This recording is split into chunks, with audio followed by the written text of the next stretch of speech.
Since we were talking about gear there for a second, that's the direction I was going to head to anyway until questions started popping in my head. Critical question here: Nikon, Canon, Fuji, Sony. We shoot with Nikon, and we've stuck with them over the years, like you were saying earlier. It's pretty much just the same setup, the same areas where with it comes to adjusting the aperture and the shutter speed. We did transition to Nikon mirrorless. We started with Nikon DSLR, and then when Nikon mirrorless came out, there was one SD card slot in them, so I'm like, we can't switch yet because like I like to shoot where we have automatically 2 backups on each card. And then when they did come out, we switched to Nikon the Z7, the Z7 II. Nice. So you both shoot on Z7 IIs? Well, she does a 6 II, yeah. Cool. But sometimes we switch it up. Sometimes I'll take the 7. Yeah, we switch around with it. But the 6 II, it has less megapixel, but it's better in low light. So we like to use both of them. So when that switch from digital SLR to mirrorless, how much of a game changer has that been for your wedding? Not only in the advancements and some of the low light stuff, which is critical for your work, but also other aspects of the technology change. How has it changed things up for you, or has it at all? It's a huge game changer. Yeah, it is a game changer for us because when we're looking, through the viewfinder, you see what you get. So it allows us to be quicker and focus more on the customer service aspect. So it definitely helps in weddings for sure. I love that aspect of mirrorless. You call it WYSI week, right? What you see is what you get. Yeah. And the confidence in knowing that when you're looking through the screen, if something's off or a white balance is off or your exposure's wrong, you're not way off. Yeah. Because you've bumped a switch or bumped a dial on a traditional digital SLR and didn't know you bumped it, or something. It honestly, like if you think of your head as like a computer, it frees up RAM in my head to focus on. I can be more creative with it, especially when I'm on a time limit, and so it definitely helps. How has the not only the advancement in the mirrorless as far as the screens and the cameras and the low light focus, or the low light capabilities, but the autofocus enhancements, and especially things like eye detect, when it's those critical moments at a wedding where it's a one and done, you only have one chance to get it. Has that helped out too? Yeah, definitely. Yeah, yeah. There's and they're lighter too, because when we do when we do wedding receptions, we actually do some off-camera lighting a lot of the time. So a lot of the time, Erica's holding like a, what do you call it? They call you light bulb lady. Yeah, I guess at a wedding she called me, "You're the light bulb lady." I'm like, no, she's doing like a very critical part. So what, I hold like a strobe, on a boom pole, Yeah, and so like I'll stand on one side of the reception while he's on the other, and it allows me to be more mobile. But being able to use the mirrorless, because it's so light and I can see the screen more, I can hold the stick while also like going into the crowd. And like if I see mom watching the first dance and she's crying, like I can still work that lighting, but then like grab that really emotional, amazing moment.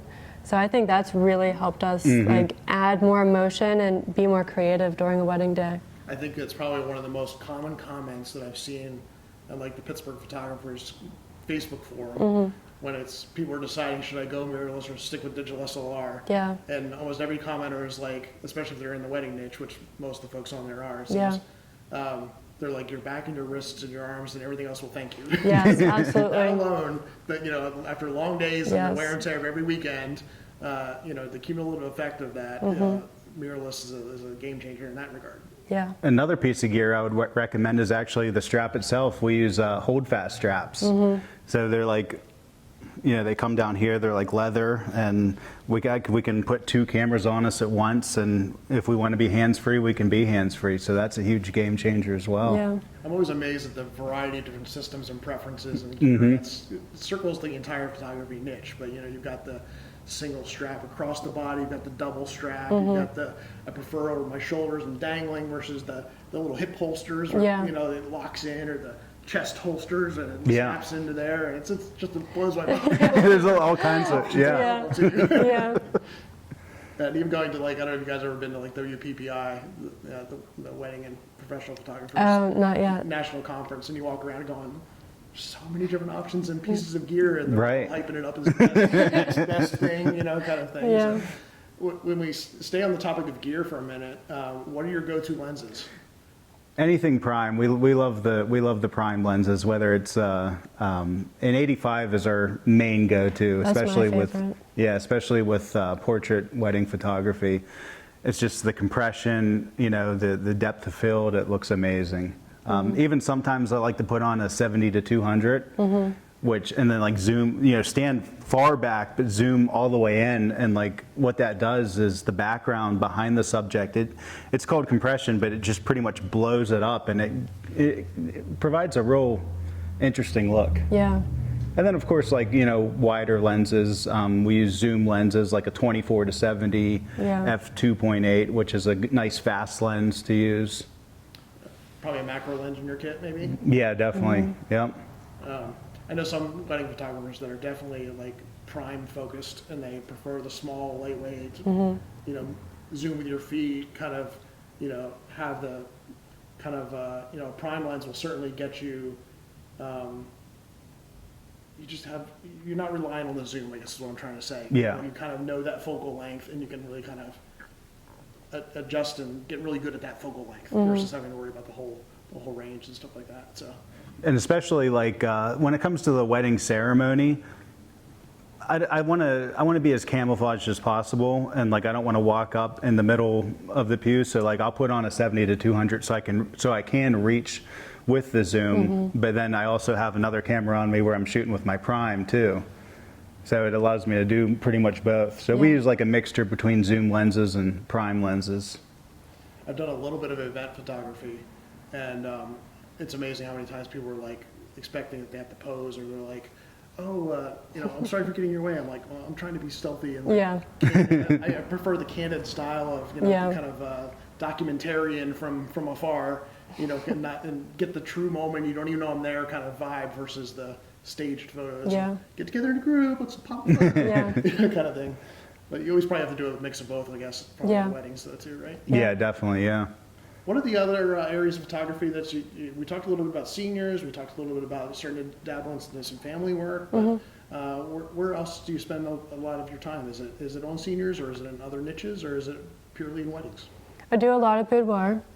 So I do boudoir. We've been doing more families and more maternities these days, for sure. Like lifestyle, Yeah. which we like, going in the couple's house and using the natural light coming in from the windows, and it looks really nice and natural. We've also like dabbling into kind of like more commercial shoots. So we've worked with some businesses locally, do some branding shots for them. And then something else that we really enjoyed was last year we helped an author create her book cover, Oh, nice. which was really cool. Yeah, that was fun. yeah. That was really fun. So do you find that those niches are important, especially when we talked before about how far out you book, and yet things can still dates can get moved, cancellations can happen, hopefully a couple doesn't break up, but I'm sure it happens, you know, kind of scenarios that then all of a sudden you have a gap and you've got to fill those gaps, or Yeah. filling other voids in the week that kind of, you know, supplement that wedding work. Is that kind of your thought process on it or approach to it, or is it just diversifying for the future, or hey, keeps the creative juices flowing by being in other niches, or what is it? A little bit of all of that, yeah. Yeah, it doesn't, like, we don't experience cancellations too much, but if we do, like with a wedding, then we'll try to fill the day with maybe a mini session day or something like that, which usually works pretty well. Yeah, but it's nice to have those, because you don't book engagements or families as far out as weddings, so it's nice to have your like long-term schedule figured out, but then, you know, throughout the month or throughout the year, you fill up like those weekdays and those evenings more, so, yeah. So as we wind down here, because I don't know how long we've been chatting, but it seems like it's been a while now. And it's been really great having this conversation, by the way. If you want more of these, by the way, make sure you like and subscribe, and leave some comments as well as to what you'd like to see in future conversations like this. Maybe we want to come back and ask more in-depth questions about specific topics, or again, in other conversations I have with other photographers, what kind of content do you want to see, and what kind of niches and types of photography do you want to learn more about? because I really enjoy having these kind of conversations. But any last tips you would give to somebody that's maybe starting their photography journey, or is a wedding photographer, or if you want to throw any last minute tips in for clients, you can do that too. I would say try to have fun. Yeah. Try to, like, I've learned the less you think and the more you get into that flow state, the better the results are. Yeah. So maybe just try to take a step back, breathe, and try to have fun. You know, not everything is going to be perfect. Not everything is going to go your way. So Yeah. just loosen up and you know, a little less rigid, and just work with it and work with whatever happens. Go with the flow. Be in the moment and just enjoy yourself. Yeah. But have backup gear and have a backup. Yes. Yes, of course, yes. We learned that today. Yes. A lighting snafu.